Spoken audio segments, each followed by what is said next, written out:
Hello and welcome to the Box Score Network NFL preview show on YouTube. I'm Simon Short. We are here to preview the divisional round of the NFL playoffs. Joining me this week is Ben Parker and Parker as well. What's up, guys? How we doing?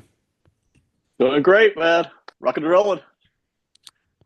Doing well. Playoff football's here. It's like the time of the year we all wait for. So can't complain. Parker, did you were out last week. Did you manage to scrape up a couple of goats? Were you looking for a few extra goats out there for this week's Uh, bets? I went scraping for some goats, and I have some good stuff for you guys to possibly want to chip in on. It'll be very very beneficial for both parties. So stay tuned for the end of the episode. That's going to be exciting. All right, I like where we're at. So let's give everybody a quick recap of what's going on here. So Ben, Austin, and myself were on last week for the playoffs. We've introduced a confidence meter when it comes to our picks. No more game of the week, obviously. We're down to four, five, six, seven more games in this NFL season. Every game is the game of the week. So we are giving a confidence ranking to our picks each week for each game. This week it will be 1 to 4. We get that many points for whatever our confidence ranking is if we hit it. Last week we did not do very well overall. It was definitely our worst week by volume. Austin went 2 and 4 and got 8 points because he had his highest confidence game. But Ben and I both went 3 and 6 and each got 15 points for hitting our three highest confidence games. Most highest confidence? I don't know what I'm saying. So our standings right now is Ben is still securely in first at 190 and 74. I'm securely in second at 188, 181 and 83. Austin is at 173 and 85, and Parker is at 153 and 93. We're going to get through these four games. We're going to make our picks. We're going to give our confidence 1 to 4, and then we're going to get to our bets where I am in the lead. Ben is falling behind. Austin's not here. So to keep things interesting, we're going to have a little fun segment here with Parker, who is out of goats. Now, Parker does an episode on Two Peas on a Pod called Park Tank a couple times a year, where his brother Peyton and some guests, usually Billy of Tricky Takes, come on to pitch Parker on some things. It's Shark Tank themed. We were talking about how we were going to do bets with someone having no money, and it kind of just ended up being perfect that as we got to a solution, Parker's already done this before in Park Tank, so he's going to come to us and pitch me and Ben on a bet to try and use some of our goats, and Ben and I will think about assisting him. We'll see what happens. Ben, are you confident? Do you think Parker's going to give us some good stuff that we'll put up for? Oh yeah, listen, it will definitely be interesting, but I think it's going to be good too. I'm ready for a good offer, and I'm listen. I got my money ready to devote to that if I hear a good offer, which I expect to. All right. Looking forward to that. So let's get to our first game here. It is Friday night right now. Saturday afternoon, we have two games apiece. Saturday at 4:30, Texans at Chiefs. The Kansas City Chiefs are favored by 8.5 points. From an injury situation, the Texans, Joe Mixon and Azeez Al-Shaair are both questionable. Joe Mixon kind of popped up on the injury report midweek this week with an ankle, I believe. For the Chiefs, no real names to be worried about, but it looks like they're getting corner Jalen Watson back. He has been on IR since October. He had his 21-day window open recently, and he was a full participant in practice all week long. So it looks like they're getting their starting outside corner back. Ben, when you look at Texans at Chiefs, what are you thinking here? Ultimately, there's no way I can pick Houston to come in here and win, right? I mean, it's two-time defending champs. So even though they are vulnerable, Kansas City is open and susceptible to losing at some point. I just can't pick them this week. Houston's been too up and down this year, so I've got Kansas City winning. Now, listen, that Houston defense, I like it. A lot of people like it, with Petrie and Stingley and Anderson floating around back there and others. I mean, that defense will create problems for Kansas City. So I don't expect Kansas City to blow them away, but I also don't expect Houston to jump out to a lead here and be able to control things. I expect Kansas City to do that. I expect Houston to make more mistakes than Kansas City does. I expect Mahomes to do a better job of slicing and dicing and producing points than I expect Stroud to. So just, across the board here, tight, ugly, but Kansas City kind of controls, kind of pulls ahead and kind of wins. It's kind of where I've got this game. Parker, how are you feeling? So yeah, I'm kind of in the same boat. I got Kansas City. It's really hard for me to see this Texans offense with what's missing and like saying like, Nico Collins and then what like John Mechie and whoever the third guy is to go out there and get first downs and do everything else against one of the better defenses in the league. This Chiefs defense, it's just not making sense to me on how I could ever take the Texans in this game. That being said, the Chiefs also don't look like one of those teams that are here to blow people out. So I'm actually like on the spread, I'm leaning the Texans to have it kind of close, like within a touchdown or so.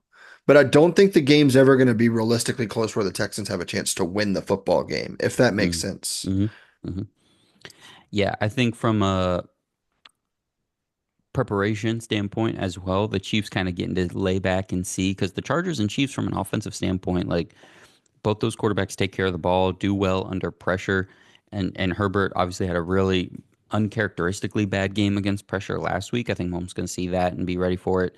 And I think defensively, the Chiefs are going to see okay, the Texans really their only positive offensive plays were deep dig routes and intermediate routes to Nico Collins specifically.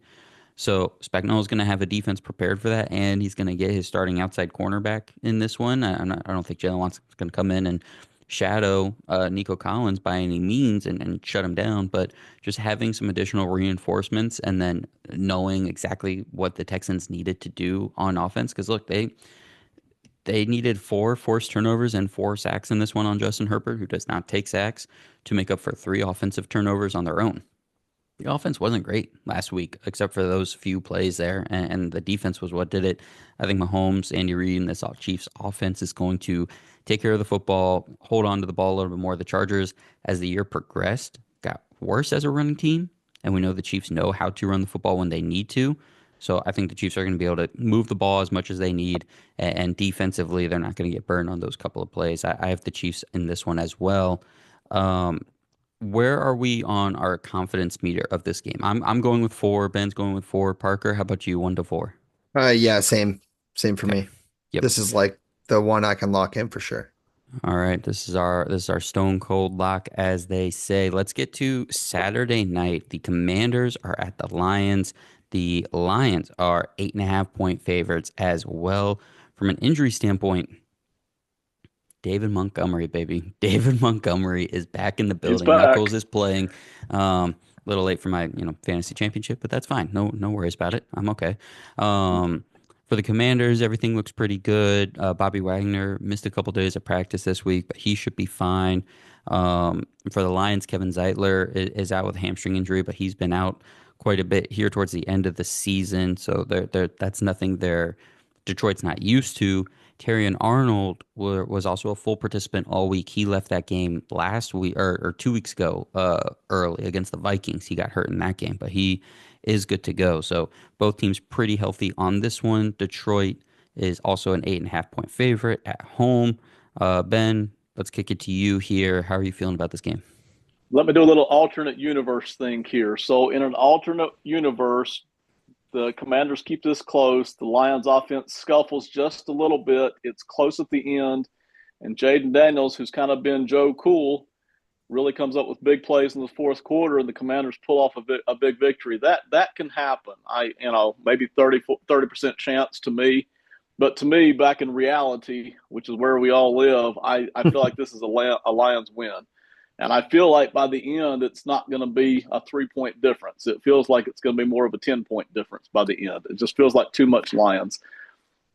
How far can the Commanders carry this? I don't know, but it feels like this is where it stops. It feels like this is where finally, the talent deficits start to really show through. And so I've got the Lions winning this something like 34-24 is about Mhm. where I'm at, even though, boy, that alternate universe looks real appealing over there with Daniels cooking up some stuff, man.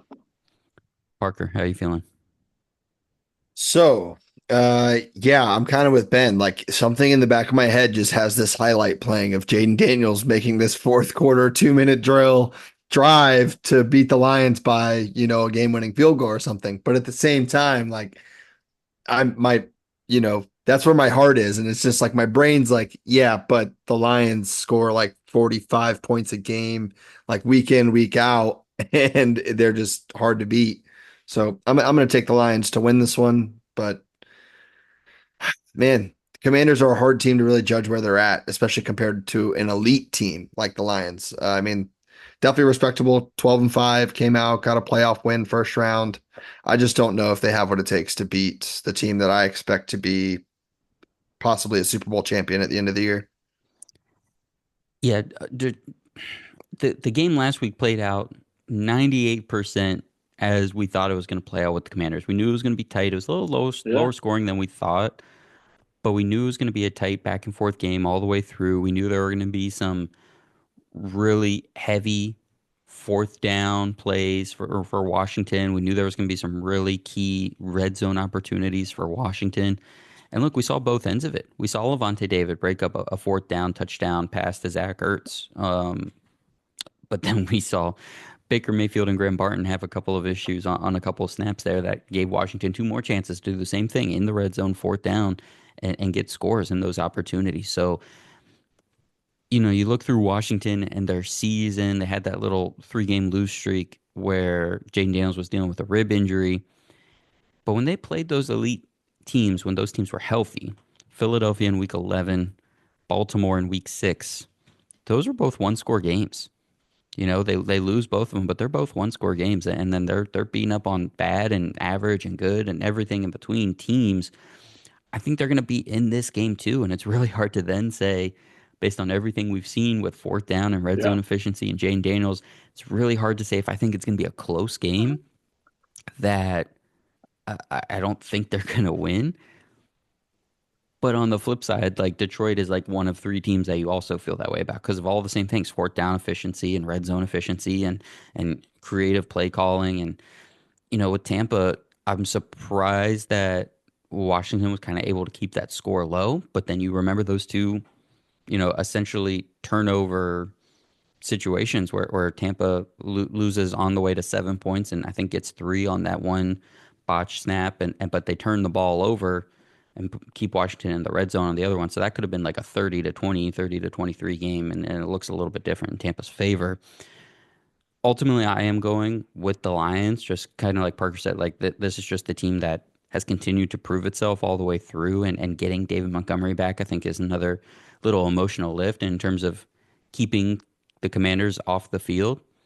Montgomery's the guy you want out there to do that, help give him a little extra juice, a little extra efficiency, maybe on some short yardage situations. So I'm going with the Lions. I'm going with the confidence level of 2, though, because you could tell I'm waffling in my head here. This is not my most confident pick at all. So I'm going with Detroit, but confidence 2. Ben, what confidence are you going with here?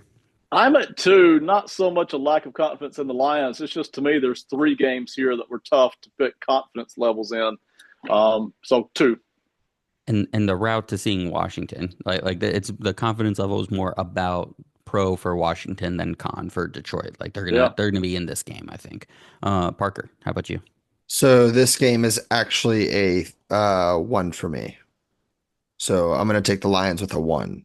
If we all do the same thing, we're not going to. I can't gain any ground after missing last week. So I am, but I do think that I even said it on my podcast earlier this week is that this game being like the biggest spread of the week and having the highest over and even though the Lions are there, like for some reason this game has the most upset potential for me. And I think it's just because of what me and Ben are saying, like that heart feeling of seeing Jaden Daniels, Hmm. putting together something in the fourth quarter to make it happen. So I'm putting this with just a 1 confidence. I think it's smart. All right, there we go. Let's hit our Sunday game. Sunday afternoon, Rams at Eagles. Philadelphia is favored by 6. This game is at 4:30. Let's get the injury update for the Rams. There's a lot of names on here, but no one is really standing out. Akello Witherspoon and Alaric Jackson are questionable, but I think both those guys are in pretty good shape to play. For the Eagles, they're healthy as well. So they both teams coming in pretty healthy here. Ben, what do you think about this one, Rams and Eagles?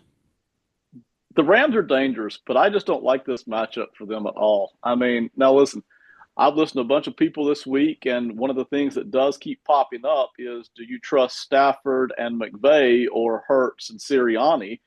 Well, that's easy. I trust McVay and Stafford a whole heck of a lot more. But the trouble is, it's in Philadelphia. It's going to be outdoors. It's going to be about 32 degrees at the start of game time. It's not an indoor track, and the weather could even be a little bit sloppy. I don't. It's not going to be crazy, but it could be a little bit sloppy out there in terms of precip, possibly. And that's just not a good environment for the Rams. And then you look at the rest of the roster, and I like all the rest of the roster better, just about on the Eagles side. So I like the Eagles' offensive line way better than the Rams' offensive line. I like the Eagles' secondary a good bit better than this Rams secondary. I mean, Rams got those good receivers, but so do the Eagles. So I Mhm. mean, I'm struggling here to put together a Rams victory. I do figure, and I haven't mentioned Barkley yet. Goodness gracious, the MVP candidate, right? So besides Barkley, I'm struggling to see a Rams victory. Now, could it be close and sloggy all the way through two and a half, three quarters? Yeah, that's very possible. It just feels like too much Eagles here, too much talent, too much push. And so even though I think McVay and company can keep it tight for a large part of this game, I've got the Eagles kind of pulling on out here with the victory is where I'm at. Parker. Yeah, after seeing how the Rams succeeded last week, I think they're going up against a completely opposite matchup this week. Like for example, they're up 27 to like 9 or something like with 4 minutes left in the third last week, and the Rams had ran the ball 10 times with Kyron and once with Puka Nacua. So what I'm getting at is how often they throw the ball. That's not going to work against these defensive backs in Philly. Like the defensive backs in Philly are completely different. They're on a completely different planet compared to the defensive backs in Minnesota, where Minnesota really strives with their front seven, like on defense. That's their bread and butter. The linebacker core is really strong. So I just don't see the Rams being able to run the ball effectively enough, nor throw the ball effectively like they did last week to get a win. And kind of like Ben said, like I haven't even talked about Saquon Barkley on the other side of the ball. There's so much firepower on this Eagles offense, and the Eagles are also one of my favorites. Like I really do see it being like Eagles Lions next week, like that, like I could have seen 7 weeks ago. Like something about that I don't want to let go of. So I'm going to take Philly in this matchup. Yeah, the matchup for the Rams last week was just a perfect storm for them. They played Minnesota, who's first in the NFL in blitz rate at 40%. Minnesota even up that, they said hold my beer to themselves, and they blitzed 20 times in that game last week, which is an astounding 69% nice rate, where Matt Stafford went 14 of 18 for 178 yards and 2 touchdowns, which is insane because he's ninth in the league in EPA per dropback against the blitz. So they leaned into the thing that they already do predictably more than anybody else against McVay and Stafford, to Ben's point of like coaching and preparation. Um, Meanwhile, on the other end, Philly does not blitz. 28th in the league in blitz rate and second in the NFL in EPA allowed per pass play in general. So they're just going to lay back there and force Stafford to try and make plays, which he definitely can. But like Parker said, they're an elite coverage unit. Um, and then part of why they were able themselves to get so much pressure last week is Minnesota kind of just became a bottom five run offense by the end of the year. Christian Darrisaw goes out and Cam Robinson does well in pass protection. He does well enough in that standpoint. But the run game is what really took the biggest hit and fell off over the second half of the year. Meanwhile, Philly is the best top two, top three run offense in the entire league. So they're going to be able to run the ball and hold on to the ball. They're going to be able to sustain against the pressure that the Rams can get because their offensive line is better than Minnesota's. And that defense is just not going to give up the same offensive plays. Parker.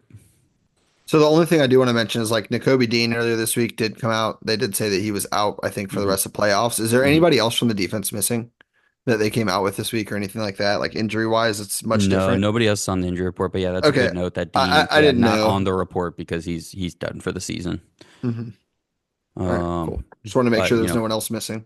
first team All Pro Zach Bond in the middle of that defense, ready to rock. But that is a good point. That guy, Kobe Dean, flies around. All right, so we all going Eagles here. Eagles con three for me. Three for me as well, Parker. Yeah, Eagles were 3 for me as well. Yep. Okay, all right. Let's get to our final game here. And I know I said we weren't doing game of the week, But I think this is game of the This week here. This is game of the week. Ravens at Bills. Baltimore is favored by 1.5 on the road. This is our Sunday night game. There's a lot on the line here. These are your MVP frontrunners. This is QB1 on the All Pro list this year in Lamar Jackson versus 2 and Josh Allen. And this is like legacy defining stuff right now. Like, I know the winner just has to go and play Patrick Mahomes on the road in a conference championship game, anyways. But like, these guys consistently get squashed for not winning in the high leverage playoff games. So now they're going to do it against each other. And unfortunately for whoever ends up losing, even if both teams put up 45 points, it's just going to be 2 weeks of bashing them on everywhere. So that looking forward to that. But Ravens at Bills, Baltimore favored by 1.5. Ben, what do you look for here? Let me just revel in the game itself for just a second before I get into my little analysis. Um, Most programmers know you don't put your good stuff up against the NFL because you'll lose. You don't especially put it up against NFL playoff games because you'll double lose. But I'm telling you, Sunday evening when these two teams get together, forget about it. Half of America who's viewing TV at all is going to be viewing this particular matchup. All right, it's a Super Bowl worthy matchup. You got two heavyweights here. I mean, these two teams, very well deserve to be in a Super Bowl and playing each other. Obviously they can't on the same side, but that's what we're looking at here. It's got everything. There's really nothing this game doesn't have other than a little bit of, I guess, animosity. Maybe we'll get some of that too before it's all said and done. So when I do a lot of these picks, usually I make my picks early in the week with myself mentally, and then I listen to a bunch of other people all during the week and see if anybody can change my mind. I settled in on the Ravens early this week. And even though I think it's a razor thin game, I haven't moved off the Ravens. I like the Ravens in this game. I like their defense better than Buffalo's defense. I like Derrick Henry, obviously, complimenting Lamar. Even if Lamar and Josh Allen neutralize each other, Derrick Henry's coming in here just with some power punches that even a good Buffalo running game just can't produce to me. I've watched Buffalo be a little bit sloppy when it comes to penalties over the past few weeks, just not looking real crisp and real sharp. That's going to get you beat. The Buffalo defense, just in and of itself, even without comparing it to an improving Baltimore defense, this Buffalo defense, I don't trust it a whole lot. It's not a shutdown kind of a defense. It's a smart shell zone kind of a defense, but I just don't trust it a whole lot. So, that's where I'm at. It should be a great game. Joe Brady will make a difference. It being in Buffalo will make a difference. The Buffalo offensive line will make a difference with their heft and size, but still, I'm on Baltimore, and I haven't felt a reason to move off. So tight game, but give me the Ravens. Parker. Ooh, man, yeah. I mean, I'm gonna start back at square one because this game deserves every bit of it. Yeah. So back to we don't have a game of the week. Usually playoffs makes it real easy because you can just tell by the time slot. Like last week, obviously Minnesota and Detroit are the last game that gets played of last week. The last game of this week is gonna be a monster. I'm with Ben. We have two heavyweights, Super Bowl worthy matchup. Um, Honestly, whoever wins this game, I hope they beat Kansas City because after that point, they like deserve to win a Super Bowl because this could be, especially for a team like the Ravens, could be the hardest like path to a Super Bowl we've seen in a while. Division matchup against the Steelers, playing Josh Allen, Yeah. beating Patrick Mahomes, and then having to beat whoever the hell comes out of the NFC, which is going to be a good team as well.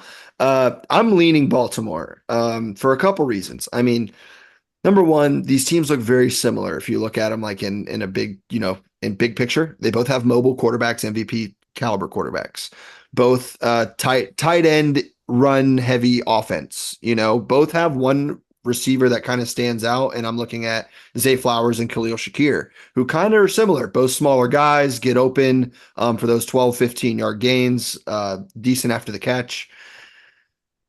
But one of the teams is just more unpredictable than the other, and that's the Ravens. Like, I just think that they do it a little flashier, they do it a little more creative, and they do it a little faster rather than power. And I think that's what's going to kind of put them above the Buffalo team in this sense. I think Lamar brings a little more speed. You still have Derrick Henry with the power. I think Josh Allen and the Bills just are predictable. They're going to run the ball. They're going to throw the ball to two people. They do it very well. They do it really well. But whenever they play the better teams in the league, the Chiefs and the Ravens those teams tend to expose that. Last time these teams met, it was I think 30 something to 10. It was early in the season, but still, Josh Allen and Lamar Jackson have no excuse to succeed 6 years in, no matter what week it is. So I'm going to take Lamar and the Ravens. Yeah, it's still a tough pick for me, but I'm just going to swallow it and take the Ravens. I went into this having no idea who I was going to pick. As I was thinking about it, I was leaning Ravens, and I am going with the Ravens. I was leaning Ravens initially because I actually like, and to Parker's point, they've actually leaned more into their passing offense this year than Buffalo. But when they want to, they will run it down your throat. I mean, they're 13 personnel when they put Patrick Ricard on the field with Andrews. I mean, Mm. Ricard plays more as their fullback than their third wide receiver does in Nelson Aguilar. He's on the field more than that guy. Meanwhile, on the Bills, they play nickel just as much as anybody else. Teron Johnson does not leave the field. He's a smaller nickel regardless. So I was worried about that. I was like, man, it feels like the Ravens are just going to be able to run it whenever they want and keep Josh Allen off the field. Would you freaking believe that the Bills are, despite being first in percent in rate of light boxes played, so like six or fewer guys in the box, they are a top five run defense in the league this year by EPA, and that both those numbers are true even in situations where it's 1 or 2 yards to gain. So they're walking up on like 3rd and 1 with like 6 or 7 guys in the box, and their 6 or 7 guys are not big. Like these are not your 250-pound linebackers. This is Teron Johnson. This is Dorian Williams at 230. This is Terrell Bernard at 225. Matt Milano just got healthy again. So in terms of the regular season, they're walking in with light boxes and literal light boxes by weight against this 13 personnel for the Ravens. And I was nervous, but they're really good at it. And it's probably that penetrating, that one gap shooting with Ed Oliver, and their stuff percentage is very high. They get guys behind the line of scrimmage, but they also let off explosive run plays. So when it goes bad in those situations, it goes bad. I think on first down, despite a high stuff rate and high EPA or low EPA, I should say, they give up a lot of explosive runs in those situations too. So I think Baltimore can do that. I'm really looking at the tight end matchup in this one for Baltimore, going to their tight ends in the slot because Zay Flowers, who we should mention, is doubtful for this game. He's probably out. He played the most slot snaps for the Ravens this year, but Mark Andrews and Isaiah Likely were right behind him. They rotate those guys around a lot. They don't really do slot targets when they go to a pass catcher. They usually go with a guy out wide. In fact, they're 29th, I think, in targets that go to the slot. But Buffalo is 30th in EPA allowed per slot target this year. It's their only real negative side on the defense. Everything else is pretty average from a pass defense standpoint. I'm wondering if Baltimore's going to see that and scheme this up to just go to their big guys. Put the tight end in the slot, let Teron Johnson try to play him, whether it's one-on-one or match coverage, and they just spam that over and over and over again. If the Bills are going to do well against Derrick Henry and against that short yardage run game, um, so I think there's just too many styles, too many plays, too many things that the Ravens can go to in this one. I think this can be a high scoring, fun game. I'm not terribly confident. I'm going with confidence level of 1. But I am going Baltimore in this one. I think it's gonna be a fun game, but I think they have too many things they can do to keep the Bills at bay in terms of off the field. So I'm going with the Ravens. Confidence 1. Ben, confidence level. Yeah, I'm with one as well. This is anybody's game here. I was devout here on the Ravens, but it's anybody's game. Parker, confidence. Yeah, this is going to be my two spot. Okay. All right. So we're all pretty much on the same boat for all these games. So let's get to our bets, fellas. Ben, I think you and I are just gonna give our two first, and we'll do Yes, Parker's at the end here. the So dessert what? will come last. That's it. That's it. Perfect. So Ben, what's your first bet? I'm taking the ultimate soft conservative Oh route my here. gosh, I Okay. just saw this. Yeah. So there is. I'm calling my own self out here. This is ridiculous. But look, my only plan here, my only hope here. I'm not going to catch you guys at the top with this stuff. just hang around to the Super Bowl. Hope I have enough points to where I can hit a really big bet or maybe two really big bets and win, So I just got to make sure I got points. So here it comes. Chiefs money line, 5 goats worth to win 1.1 points at minus 455. All right. And while I'm at it, since we're doing the boring crap, let me just go ahead and give my second one out too. Okay. So Eagles money line, 5 goats worth. I feel good about these two teams, but I can win 1.8 points on that. So I just want to hang around, give myself a shot at the end. I just don't want to get blown out here. I thought this was going to be the week I got a little spicy. Last week that did not pay off for me. I went off of my normal formula, and not even by much, but I got screwed doing it. So I was like, nah, I'm gonna go back to my roots. I've got a sacks over, and I've got a anytime touchdown. So I am going a little bit different here, but pretty safe on both ends. So I've got Kobe Turner of the Rams over 0.25 sacks. I know I said the Eagles are going to protect Hurts better than the Vikings protected Darnold, but Kobe Turner's on a roll. Jalen Hurts is liable to take a sack. And also like in situations where he's scrambling, right? Where he decides he's going to tuck it, he can get hit that way. And if he gets sacked, it's up the middle. Between Mailata and Lane Johnson, their tackles, they've given up 1 sack all season. Everything else is coming up the middle. And Kobe Turner, I think, has like 4.5 sacks in the last 4 games. So I'm going to go with Kobe Turner. 5 goats at plus 130. And then James Cook, anytime touchdown. He's scored in the last 5 games for the Bills. And if they're going to keep up with the Ravens, they have to go to their most efficient weapon. And that guy can do it through the air or on the ground. So I'm putting 5 goats on him at plus 105. All right, let's get to our Park Tank TM to two peas on a pod. Parker, you're going to bring us 2 bets. And you're going to see if Ben or I want to hand some money out to you. We should say I have a little more money to play with. Ben mentioned it. He's at 48.39 goats, and I am at 120.78. So I have a little more cheese to spread around here, and with no Austin to kind of threaten me this week, I might be willing to spend a little here. Parker, what do you got? So here's the good news, fellas. I would like to let you guys know you are investing minimally. So both investments, I'm only asking for 1 goat from each of you per investment. So for Okay. both bets, I'm literally just asking you guys for 2 goats apiece. And if everything goes well, you guys will both be up 234 goats by the time if both bets hit. So you're investing two to win 234. Here's the fun part. Guys, we're getting down to the nitty gritty. This is just for fun for me. This is great. We have 2 parlays put together. So All right, look, real quick, I got to say, I was all in on handing you a goat or two until you told me the odds of this. So now I'm not here sure I we want to give any goats at all. that's fine. And you don't have to give your goats, but when Simon's up by 300, I don't think it's gonna matter. So here we go. What I decided to do is I decided to take every game. Like Ben said, I had to take every game. Not only did I pick the spread, I also picked the over under. Oh my So gosh. that's Good where we're at. Yeah. gosh. Yeah. Here we go. I got Houston plus 8.5, keeping it close. And I also have the game being low scoring. So I'm going to take under 41.5, knowing that Kansas City's defense is going to hold it tight. I'm going to take the Lions minus 8.5, and I'm going to take the over in that game at over 55.5. I think the Lions will have a big win, 10-point win or so.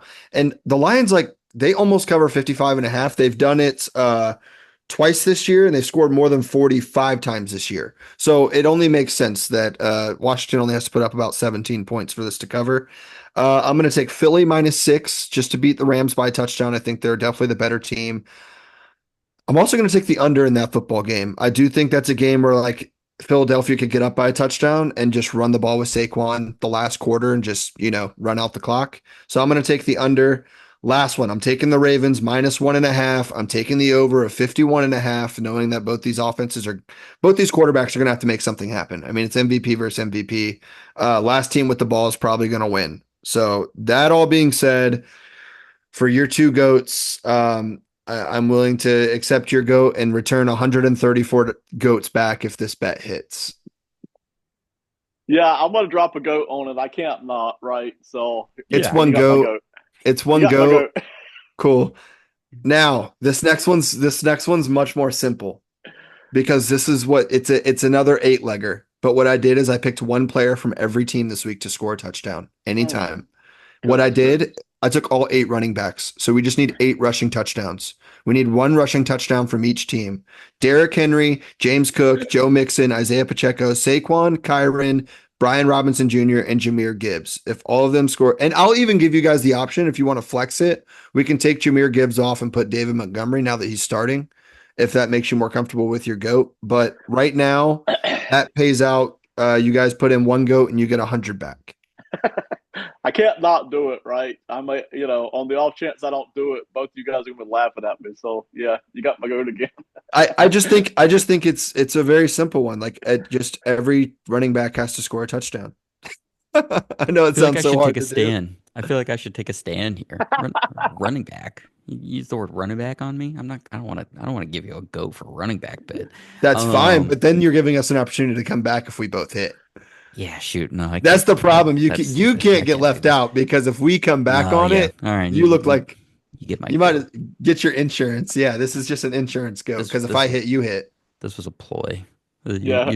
You built on this all year just to make me Well, bet on running backs, even well, though I here we have a running go. back bet in Here this we one. go. But You whatever. guys are risking two goats, and honestly, if either of the bets hit, I'm still behind by like 90 goats either way or 100 goats either way. So But I maybe. still But have now you catching can up to catch do. Austin. Now you can catch Austin, and Yeah, that's what. now that's what matters. I can't be last in both segments. You just can't come in last. That's the only thing. You don't have to be the fastest when a bear's chasing you. You just got to be faster than your one friend. That's right. Um, Exactly. Exactly. Well, I'm and glad you guys like the bets. I'm glad they're definitely not hitting, but it would be really fun if they did. now what, Ben? What happens to Parker if he loses our goats?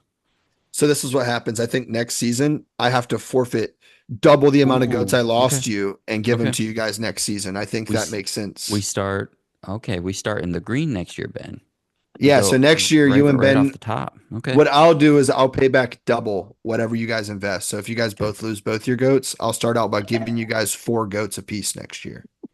All right. So I'll start down eight goats, which is fine. I'll be tapping in like you wait, dude. Like if we do this preview show for like two You'll seasons, I'll you'll be be betting tapping into 50 like goats that first week anyways. It won't matter. well, Right. You won't even I feel it. know I'll be tapping into my 2030 funds in like two seasons. I'll be like, yo, let me borrow some for three seasons away, and I'll give you that out of that, and I'll give you five times your money back.